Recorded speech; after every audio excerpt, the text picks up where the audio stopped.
Hello and a warm welcome. I'm Rose Jacobs and you're watching the Global Market Roundup. In today's show, we're going to look at the market performances from last week's closings from various regions.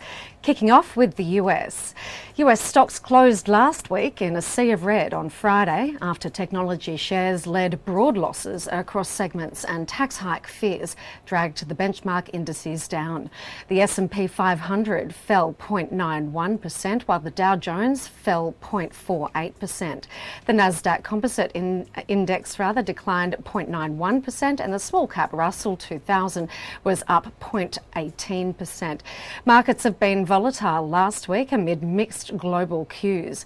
Losses in the Asian markets amid concerns of slow economic recovery and recent geopolitical developments weighed on investors' minds. The tech-savvy Nasdaq declined the most. In addition, the recent retail sales and unemployment data offered mixed signals about the US economy. While retail sales were up in August, jobless benefits claims rose noticeably last week. Meanwhile, lawmakers in the US were considering a proposal to hike corporate tax. The news could be worrisome for some investors as a tax hike may eat into the company's profits. Democrats are seeking to increase the corporate tax to 26.5%. Investors will now eagerly wait for the federal government's monthly meeting next week. The central bank officials are expected to discuss the latest economic data as they continue with the stimulus tapering talks. All the S&P 500 stock segments have stayed in the negative territory. Technology and communications services stocks were the biggest losers, pushing the index down. Stocks of vaccine manufacturers plunged, with Moderna losing 3.57% and Pfizer losing 1.34%. Meanwhile, Invesco's stock rose 5.71% after reports it's in talks to merge with the asset management unit of State Street Corporation. STT stock declined 2.47% in intraday trading. Smile Direct Club shares surged 12.92% after the stock was discussed on social media. 𝐊𝐴 Biologics stock rose 2.53% a day after the US Food and Drug Administration extended the emergency use authorization for its COVID drug bamlanivimab. Moving on to UK markets. The London markets traded in a red zone on Friday after UK retail sales witnessed an unexpected drop in August 2021. According to the recent data from the Office for National Statistics, UK retail sales had shown a monthly drop of around 0.9% during August. Virgin Wines shares went up by about 2.69% after the company collaborated with Moonpig to launch a range of products on the Moonpig platform. BT Group shares grew by around 1.58% on Friday after appointing Adam Crozier as the chairman of the company. Moreover, the company would create an additional 1,000 jobs at the site in Birmingham. S4 Capital had agreed to buy technology service firm Zemoga for an undisclosed sum. Meanwhile, the shares rose by about 0.50%. Anglo-American shares dropped by around 8.03% after Morgan Stanley downgraded the company from overweight to equal weight. Moving on to the Asian regions. The Asia-Pacific markets were mostly in the red during last week amid regulatory concerns surrounding sectors such as technology and casinos in China and the COVID-19 pandemic in Australia. The Morgan Stanley Capital International, which is the largest APAC index outside of Japan, lost 2% during the week.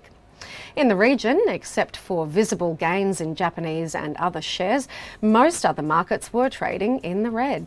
And now, before we look at how the APAC markets behaved last week, let's take a very short break.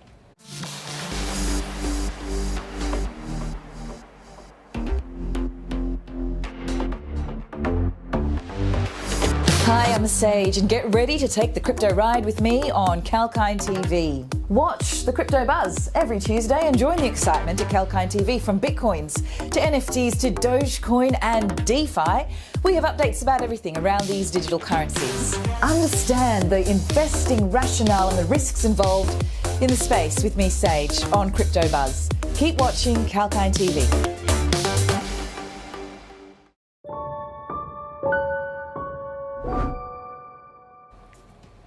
Hello and welcome back. I'm Rose Jacobs and you're watching the Global Market Roundup show. Let's look at how the APAC markets behaved last week. Chinese markets were one of the worst hit during last week. The Shanghai Composite shed 2.41%, while the Shenzhen component was also down 2.80% at the end of the week. Chinese shares took a hit earlier last week on the back of regulatory uncertainty in sectors like technology and casinos. Shares of China Evergrande Group closed 3.42% lower on Friday, recouping losses after plummeting more than 11% earlier, as fears over its debt default continued to weigh on investor sentiment. The regulatory uncertainty that hit the Chinese markets had a far higher impact in Hong Kong. The Hong Kong-based Hang Seng index was worst hit during the week as the benchmark closed over 5% lower despite gains on Friday. This is likely due to the fact that most of the big ticket Chinese companies are listed in Hong Kong. And now let's look at the rest of the APAC region. The Japanese indices closed the week with gains of less than 0.5%, while Indian indices closed with gains of around 1.5%, being the biggest performers in the region. Korean shares also closed the week with gains, while in Thailand and Taiwan, markets closed the week in the red. Last Friday, the Aussie market ended lower as slump in iron ore prices hammered the share price of blue chip miners such as BHP, Rio Tinto and Fortescue.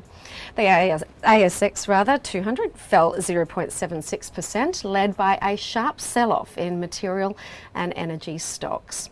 6 of the 11 sectoral indices ended in negative terrain, while the materials sector witnessed a sharp loss of 4.3%. Among others, energy, utilities, financials, consumer staples and REITs also saw surges in selling activity. Bucking the trend, information technology was the biggest gainer, followed by healthcare, consumer discretionary and industrial sectors, among others. Overall, the ASX 200 ended the week virtually unchanged as persistent falls in commodity prices, especially iron ore, dragged the market lower.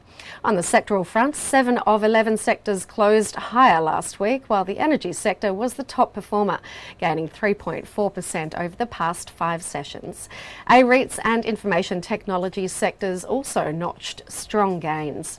Meanwhile, the materials sector was the top laggard, owing to a continued drop in iron ore prices due to fears of more steel production curbs in China. Well, that's all for now, but keep watching 𝐾𝐿KIND TV for more trending market updates. I'm Rose Jacobs, signing off.